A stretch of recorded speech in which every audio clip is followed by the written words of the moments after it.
तो स्वागत है आप सभी का आफ्ताब ऑनलाइन क्लासेस के नए और लेटेस्ट वीडियो में। आज से हम लोग पढ़ने वाले हैं क्लास 10th के साइंस को। और साइंस में हम लोग क्या पढ़ने वाले हैं? फिजिक्स, जिसमें पहला चैप्टर है प्रकाश का परावर्तन।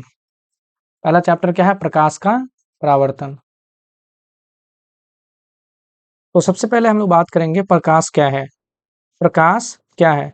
प्रकाश ऊर्जा का एक रूप है जिसकी सहायता से हम किसी वस्तु को देख पाते हैं। यानी कि प्रकाश क्या है? एक ऊर्जा है और जिसकी सहायता से हम किसी वस्तु को देख पाते हैं।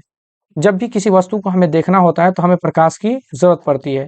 यानी कि बिना प्रकाश का हम किसी भी वस्तु को देख नहीं पाएंगे। यहाँ हमने फिगर से समझाया है कि ये सूर्य की किरणें हैं और यहाँ से प्रकाश निकल रही है, ठीक, और जंगल में फैल रही है और जंगल जो है हमें दिख रहा है।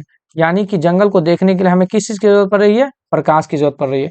चाहे किसी भी चीज का प्रकाश हो, चाहे सूर्य का प्रकाश हो, है ना, चाहे बल्ब हो जलता हुआ, चाहे मोमबत्ती हो, इनमें से किसी भी चीज का प्रकाश हो जिससे हमें किसी वस्तु को देखने में मदद मिलती है। तो प्रकाश ऊर्जा का रूप है जिसकी सहायता से हम किसी वस्तु को देख पाते हैं। इसके बाद हमने कुछ पॉइंट को इंडिकेट किया है प्रकाश से संबंधित, जिसमें पहला पॉइंट है प्रकाश सरल रेखा में गमन करती है। यानी कि बहुत इंपॉर्टेंट चीज है ये, प्रकाश किधर गमन करती है? सरल रेखा में। दूसरा हमने लिखा है प्रकाश वायु में प्रकाश की चाल और निर्वात में प्रकाश की चाल 3 गुना 10⁸ मीटर पर सेकंड होता है।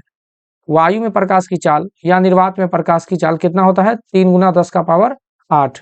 वायु में प्रकाश की चाल गुना और निर्वात में प्रकाश की चाल कितना होता है? 3 गुना 10⁸ मीटर पर सेकंड। अगला हमने लिखा है कि जल में प्रकाश की चाल 2.25 गुने 10⁸ मीटर पर सेकंड होता है। जल में प्रकाश की चाल कितना होता है? 2.25 गुने 10⁸ मीटर पर सेकंड। अगला है कांच में प्रकाश की चाल।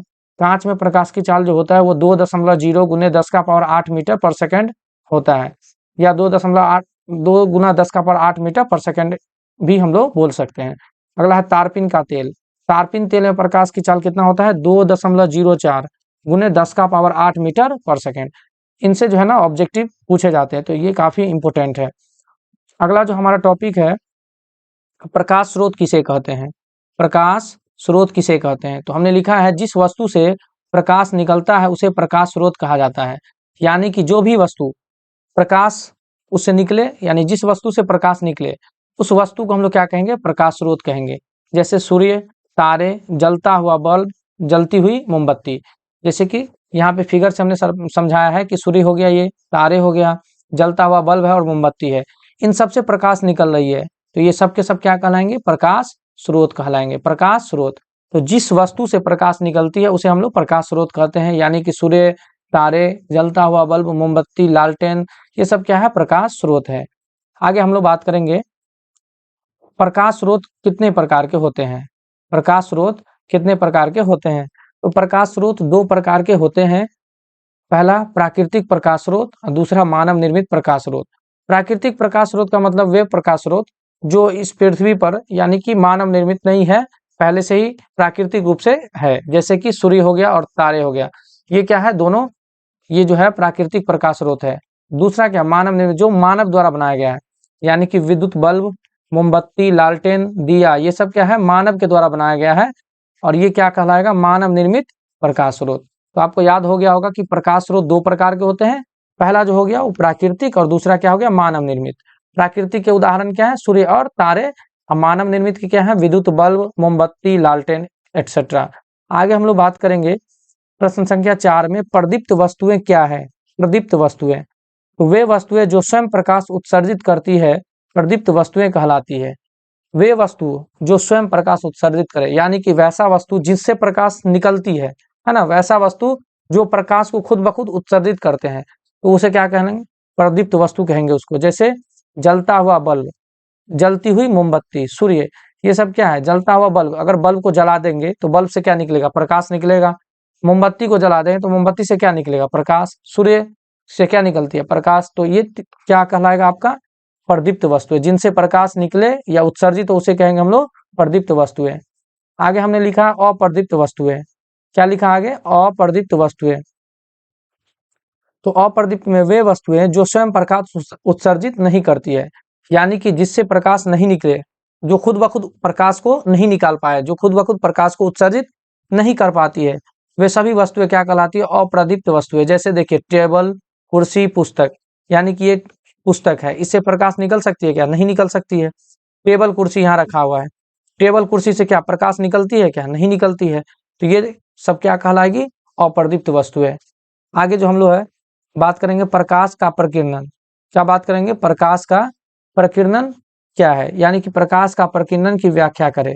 तो हमने लिखा है कि प्रकाश जब वायु में मौजूद सूक्ष्म कणों पर पड़ता है, सूक्ष्म कणों मतलब क्या? धूल, धुआं, कण, है ना। धूल हो गया आपका, धुआं हो गया, है ना, धूल हो गया, धुआं हो गया, तो ये सब क्या है? सूक्ष्म कण है, वायु में मौजूद होते हैं। तो वे कण उन पर पड़ने वाले प्रकाश की कुछ ऊर्जा को अवशोषित कर फिर उसे चारों ओर विकसित कर देती है ना, वितरित यहाँ होगा, वितरित कर देती है। तो इस प्रक्रिया को प्रकाश का प्रकीर्णन कहते हैं। यानी कि यहाँ पे फिगर से हमने समझाया, काफी आपको समझ में आ जाएगा आसानी से। ये जैसे कि कोई कण है, वायु में कोई कण है, ठीक, इस पे क्या पड़ रहा है? प्रकाश की किरणें पड़ रही है, ये प्रकाश की किरणें, ये प्रकाश की किरणें ऐसे पड़ रही है। पड़ने के बाद जब इस पे पड़ी तो ये क्या की, ये कण जो है कुछ किरणों को इधर फेंक दिया, कुछ को इधर, कुछ को इधर, कुछ को इधर, कुछ को इधर और कुछ इधर वितरित कर दिया। यानी कि चारों तरफ सूर्य की किरणों को क्या कर दिया? फैला दिया। प्रकाश की किरणों को क्या कर दिया? फैला दिया। तो यही जो है ना, कण के द्वारा जो प्रकाश फैल गया ना, इसे ही कहते हैं प्रकाश का प्रकीर्णन। प्रकाश का किसी कण पर पड़कर, है ना, छितरा जाना, प्रकाश का किसी कण पर पड़कर ना फैल जाना क्या कहलाएगा? प्रकाश का प्रकीर्णन कहलाएगा। आपको फिगर से आसानी से समझ में आ गया होगा। आगे हम लोग बात करते हैं प्रकाश की किरण किसे कहते हैं।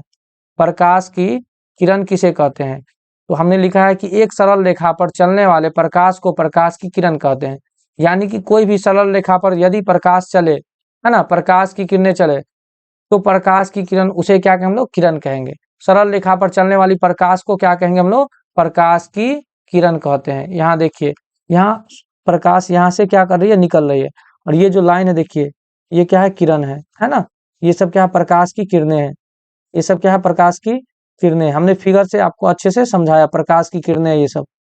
आशा करते हैं ये सब आपको समझ में आ रहा होगा। आगे हम लोग बात करते हैं किरण पुंज किसे कहते हैं। किरण पुंज किसे कहते हैं, यह कितने प्रकार के होते हैं? काफी इंपॉर्टेंट क्वेश्चन है, क्लास 10th में कई बार पूछा है। किरण पुंज किसे कहते हैं और कितने प्रकार के होते हैं? तो प्रकाश की किरणों के समूह को प्रकाश का किरण पुंज कहते हैं। यानी कि एक प्रकाश नहीं, कई सारे प्रकाश की किरणें एक साथ हो, कई सारे प्रकाश की किरणें एक साथ हो, तो इसे क्या कहेंगे? हम लोग कहेंगे इसे किरण पुंज कहेंगे। इसका नाम क्या देंगे? किरण पुंज। और किरण पुंज कितने प्रकार का होता है? 3 प्रकार का। पहला अपसारी किरण पुंज, दूसरा समांतर और तीसरा अभिसारी। पहला क्या बताएं? अपसारी, दूसरा समांतर और तीसरा अभिसारी। तो हम लोग सबसे पहले बात करेंगे अपसारी किरण पुंज का। तो यहाँ पे हमने लिखा है कि अपसारी किरण पुंज वैसा किरण पुंज जिसमें प्रकाश की किरणें एक बिंदु स्रोत से निकल कर फैल जाती है। यानी कि अपसारी किरण पुंज में एक बिंदु से निकलेगी और फैल जाएगी, तो उसे क्या कहेंगे? अपसारी किरण पुंज। यहाँ हमने फिगर से समझाया, जैसे कि ये एक बिंदु है जहाँ नाम हम दिए O, यहाँ से एक किरणें ये है, ये दूसरी, और ये तीसरी किरणें, चौथी और ये पांचवी किरणें। ये 5 किरणें हैं जो बिंदु O से निकलकर फैल गई है अलग अलग दिशाओं में। तो इस तरह के किरणों के समूह को हम लोग क्या कहेंगे? अपसारी किरण पुंज कहेंगे। आगे हम लोग बात करेंगे समांतर किरण पुंज। दूसरा क्या है? समांतर किरण पुंज। तो हमने लिखा है वैसा किरण पुंज जिसमें प्रकाश की किरणें एक दूसरे के समांतर होती है, उसे समांतर किरण पुंज कहते हैं। यहाँ देखिए, ये पहला किरण, दूसरा, तीसरा और चौथा, 4 किरणें को लिया गया है, और चारों क्या है? एक दूसरे के क्या है? समांतर है। एक दूसरे के क्या है? समांतर है। तो इसे क्या कहेंगे हम लोग? समांतर किरण पुंज कहेंगे। आगे हम लोग बात करेंगे अभिसारी किरण पुंज। अगला हम लोग बात करेंगे तीसरा, अभिसारी किरण पुंज। वैसा किरण पुंज जिसमें प्रकाश की किरणें एक बिंदु स्रोत पर आकर मिलती हो या मिलती हुई प्रतीत होती है, उसे अभिसारी किरण पुंज कहते हैं। यानी कि अलग अलग बिंदुओं से आएगी और एक बिंदु पर जाकर मिलेगी। ये देखिए, ये किरण जो है इधर से आ रही है, ये भी दूसरी हो गई, तीसरी, चौथी और ये पांचवी, 5 किरण है ना, और सभी आकर के जो है O पे मिली है। इसे हम लोग क्या कहेंगे? अभिसारी किरण पुंज। यानी अलग अलग दिशाओं से आएगी और एक बिंदु पर जाके मिलेगी, उसे क्या कहेंगे? अभिसारी किरण पुंज। अगला हम लोग बात करते हैं पारदर्शी, अपारदर्शी और पारभासी पदार्थ। याद रखिएगा, पारदर्शी, अपारदर्शी और पारभासी पदार्थ। को परिभाषित करें, इन सब का परिभाषा लिखना है। तो सबसे पहले हम लोग पारदर्शी पदार्थ का परिभाषा लिखेंगे। तो पारदर्शी पदार्थ वैसा पदार्थ जिनसे प्रकाश आसानी से पार कर जाती है उसे पारदर्शी पदार्थ कहते हैं। यानी कि वे पदार्थ जिनसे प्रकाश आर पार हो जाए आसानी से, उस पदार्थ का नाम हम लोग क्या देंगे, पारदर्शी पदार्थ। जैसे एग्जाम्पल में हमने लिखा है हवा, पानी और कांच। क्या लिखा है, हवा, पानी और कांच। जब हम प्रकाश की किरणों को इन तीनों में से गुजारेंगे तो आसानी से आर पार हो जाएगी। जैसे यहाँ देखिए, ये एक गिलास पानी है, अगर इधर से कोई प्रकाश ऐसे आएगी तो यहाँ से इधर से निकलेगी, और चाहे वो तिरछी हो जाए या सीधी निकल जाए, तो इसे हम लोग क्या कहेंगे, है ना, क्या कहेंगे, इसे हम लोग पानी है, ग्लास है, तो इसे हम लोग क्या कहेंगे, पारदर्शी पदार्थ। इसमें पानी है और ग्लास है, ग्लास यानी कांच, कांच और पानी है, और इधर हवा भी है इधर, तो ये क्या कहलाएगा भाई, पारदर्शी पदार्थ, है ना। आगे हम लोग देखते हैं अपारदर्शी पदार्थ को। क्या देखेंगे हम लोग, अपारदर्शी पदार्थ को देखेंगे। तो हमने लिखा है अपारदर्शी पदार्थ में कि वे पदार्थ जिनसे प्रकाश एक भाग से दूसरे भाग पार नहीं कर पाती है उसे अपारदर्शी पदार्थ कहते हैं। यानी कि कोई भी वस्तु है, कोई भी पदार्थ है जिनसे प्रकाश आर पार नहीं होती है उसे क्या कहेंगे, अपारदर्शी। यानी कि लकड़ी, लोहा, पत्थर, अलकतरा, पेंट, मोटी गत्ता, धातु की प्लेट, ये सब क्या है, पारदर्शी पदार्थ है। लकड़ी से आर पार नहीं होगी, लोहा, पत्थर, ये सब से प्रकाश की किरणें आर पार नहीं होगी। एग्जाम्पल में हमने लिया है गत्ते का डिब्बा। अगर मान लेते हैं यहाँ कोई टॉर्च जलाएगा तो क्या इधर से प्रकाश निकलेगी, नहीं निकलेगी, है ना। ये लकड़ी है, लकड़ी से आर पार प्रकाश नहीं होगी। यहाँ अगर मान लेते नीचे से प्रकाश जला तो क्या इधर से निकलेगी, नहीं निकलेगी। और यहाँ ईंट है, ईंट से प्रकाश आर पार नहीं होगी। यहाँ अगर मान लेते प्रकाश दे तो इधर नहीं निकलेगी, नहीं निकलेगी। ये किताब है ना, किताब में अगर मान लेते ऊपर से प्रकाश की किरणें दिया जाए तो क्या नीचे से निकलेगी, नहीं निकलेगी। तो ये सब क्या है, अपारदर्शी पदार्थ का उदाहरण है। तो फिगर से आपको आसानी से समझ में आ जाएगा। अगला हम लोग बात करते हैं पारभासी पदार्थ। क्या बात करेंगे हम लोग, पारभासी पदार्थ। तो हमने लिखा है पारभासी पदार्थ में वे पदार्थ जिनसे होकर प्रकाश का एक छोटा सा भाग ही पार कर पाती है उसे पारभासी पदार्थ कहते हैं। यानी कि जितना प्रकाश हम उस वस्तु पर देंगे और वो सभी के सभी पदार्थ की किरणें आर पार नहीं होगी, कुछ ही हिस्सा आर पार होगा, प्रकाश की किरणों के कुछ ही हिस्सा आर पार होगा उस पदार्थ से होकर, तो ऐसे पदार्थ को हम लोग क्या कहेंगे, पारभासी पदार्थ कहेंगे। जैसे चर्म यानी चमड़ा, रक्त यानी खून, तेल लगा हुआ कागज, घिसा हुआ कांच, इन सब से प्रकाश पूरी तरह से आर पार नहीं होगा। और ऐसा भी नहीं है कि आर पार हो भी नहीं सकता, होगा, लेकिन पूरी मात्रा में आर पार नहीं होगा, कुछ ही भाग प्रकाश का आर पार होगा। जैसे धुआं है, अगर यहाँ पे हम प्रकाश की किरणें दिए है ना, तो यहाँ मान लेते हैं प्रकाश की किरणें इधर से दे रहे हैं, तो यहाँ से क्या होगा, कुछ ही हिस्सा प्रकाश का आर पार इधर जाएगा। यहाँ देखिए कागज है, तेल लगा हुआ कागज, तो तेल लगा हुआ कागज, आप कागज में तेल लगाकर एक तरफ से टॉर्च जलाएंगे, दूसरी तरफ देखेंगे कि पूरी तरह से टॉर्च का प्रकाश जो है वो उस साइड नहीं जाएगी, कुछ ही भाग उस साइड जाएगा। जैसे बादल हो गया और जाली, इन सब से क्या है कि प्रकाश पूरी मात्रा में आर पार नहीं होगी, कुछ ही मात्रा में आर पार होगी। दोस्तों, हम आशा करते हैं कि आप सभी को ये चैप्टर आपको अच्छे से समझ में आया होगा। ये प्रकाश के परावर्तन का पहला पार्ट है। इस तरह के प्रकाश के परावर्तन के अलग अलग पार्ट लाएंगे जिसमें पूरे चैप्टर को कवर करेंगे। फिर इस चैप्टर के जो है क्वेश्चन जो पूछे गए हैं उन क्वेश्चन को हम लेकर आएंगे और फिर उसके बाद ऑब्जेक्टिव को करेंगे। ठीक है, आशा करते हैं कि आप सबको अच्छे से समझ में आया है। अगर आपको समझ में आए तो कृपया इसको लाइक करें, शेयर करें और हमारे चैनल को ज़्यादा से ज़्यादा सब्सक्राइब करके बेल आइकन दबा दें, क्योंकि जो भी वीडियो हम अपलोड करेंगे आप तक पहुंचेगी। और हम एक सिस्टम से पढ़ने वाले हैं, पूरे किताब को सिस्टम से पढ़ेंगे, एक चैप्टर के बाद दूसरे चैप्टर, फिर तीसरे चैप्टर, इस तरह से पूरे चैप्टर को पढ़ेंगे। दोस्तों, आशा करते हैं कि आप लोग हमारे चैनल को सब्सक्राइब करेंगे। मिलते हैं अगले वीडियो में, तब तक के लिए धन्यवाद।